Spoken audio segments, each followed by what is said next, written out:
Suatu ketika, Dai Kondang yang juga Direktur Quantum Akhyar Institute, Ustadz Adi Hidayat, dalam ceramahnya bercerita tentang seorang ahli surga yang disampaikan Rasulullah SAW seperti yang termaktub dalam hadis riwayat Imam Malik nomor ke-20.559. Calon ahli surga itu tidak begitu terkenal. Bahkan para sahabat Rasulullah SAW pun tidak ada yang mengenalnya. Ibadahnya pun biasa-biasa saja. Dalam satu kesempatan, di dalam Masjid Nabawi, Rasulullah SAW berkata kepada para sahabat, "Akan datang kepada kalian sekarang ini seorang laki-laki penghuni surga." Ucapan Rasulullah SAW ini tentu saja membuat penasaran. Para sahabat bertanya-tanya, siapa gerangan sang penghuni surga itu? Apakah dia salah satu sahabat yang paling rajin salatnya? Atau yang paling rajin puasanya? Atau yang paling banyak sedekahnya? Atau mungkin yang tak pernah absen dalam jihad? Tak lama para sahabat pun melihat seorang laki-laki ansyar dengan wajah basah. Air wudhu menetes dari janggutnya. Tangannya menjinjing sepasang sandal jepit. Tak ada yang spesial secara fisik dari laki-laki itu. Para sahabat pun bertanya-tanya, alasan apa yang membuat laki-laki tersebut menjadi penghuni surga? Tentu saja itu derajat tinggi yang sangat diinginkan setiap muslim. Apalagi para sahabat Rasul, mereka semua menginginkan jaminan surga. Sampai keesokan hari belum terjawab juga rasa penasaran para sahabat. Rasulullah kembali mengucapkan hal sama. Akan datang kepada kalian sekarang ini seorang laki-laki penghuni surga. Para sahabat pun kembali penasaran, bertanya-tanya, siapa lagi yang dipastikan merasakan nikmat Allah yang kekal? Namun, justru laki-laki dengan wajah basah wudhu dan membawa sandal itu lagi yang muncul. Para sahabat semakin bertanya-tanya.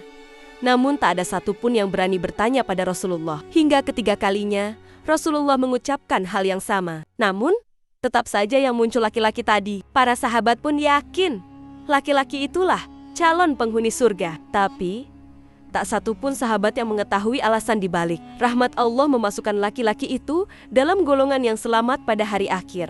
Namun, mereka tetap merasa tak enak hati jika menanyakannya hal itu kepada Rasulullah. Tinggallah para sahabat terus dirundung keingintahuan. Salah satu sahabat yang amat penasaran, yakni Abdullah bin Amr bin Ash, memilih inisiatif untuk mencari tahu sendiri. Hari ketiga setelah Rasulullah mengucapkan hal yang sama, Abdullah bin Amr bin Ash bermaksud mengikuti laki-laki itu. Ia pun membuntutinya hingga tiba di rumah calon penghuni surga itu. Abdullah berpikir, bagaimana cara agar ia dapat mengetahui amalan apa yang mengantarkan pria itu meraih keistimewaan sebagai penghuni surga. Ia pun kemudian menyapa pria tersebut dan bermaksud meminta izin untuk menginap di rumahnya. Abdullah bermaksud tinggal di sana agar dapat mengetahui amalan si penghuni surga. "Aku telah bertengkar dengan ayahku.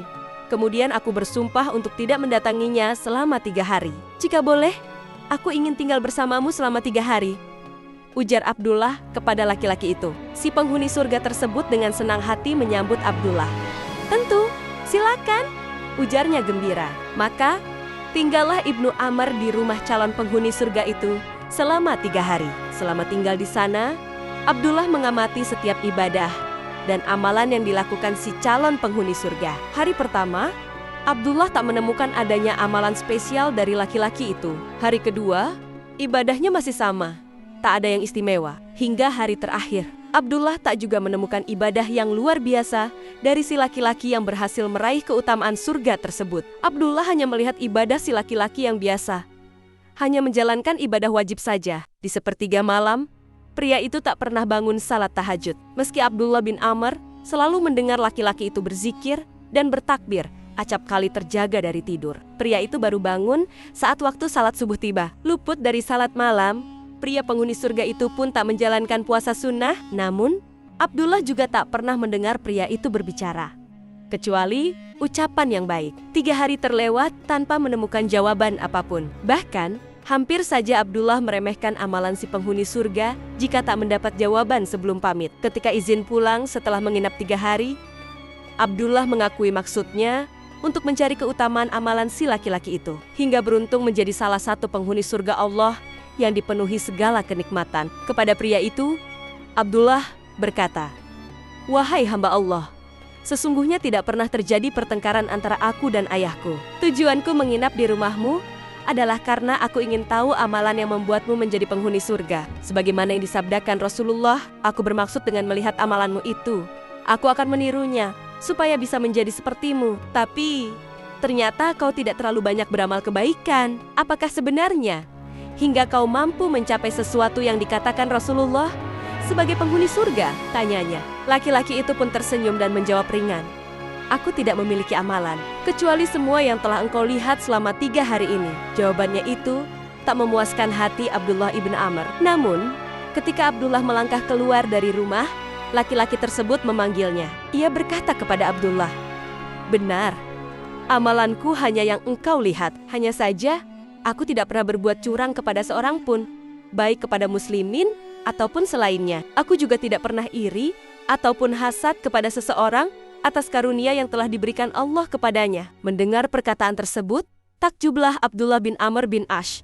Ia yakin, sifat tak pernah iri, dengki, dan hasad membuat pria itu masuk surga. Ia pun malu karena banyak dari muslimin yang tak memperhatikan akhlak tersebut. Tak hanya ibadah semata yang mengantarkan manusia merasakan surga Allah, tetapi juga amalan kebaikan, termasuk sifat dan akhlakul karimah. Kemungkinan amalan inilah yang membuatmu mendapatkan derajat yang tinggi. Ini adalah amalan yang sangat sulit untuk dilakukan, ujar Abdullah, girang mendapat jawaban sekaligus pelajaran berharga. Tak sia-sia Abdullah menginap 3 hari bersama sang calon penghuni surga, karena ia mendapatkan pelajaran yang amat patut dicontoh dirinya maupun muslimin secara umum. Berdasarkan kisah tersebut, banyak pelajaran yang dapat dipetik muslimin. Sifat hasad, baik iri dan dengki, sangat dilarang dalam Islam.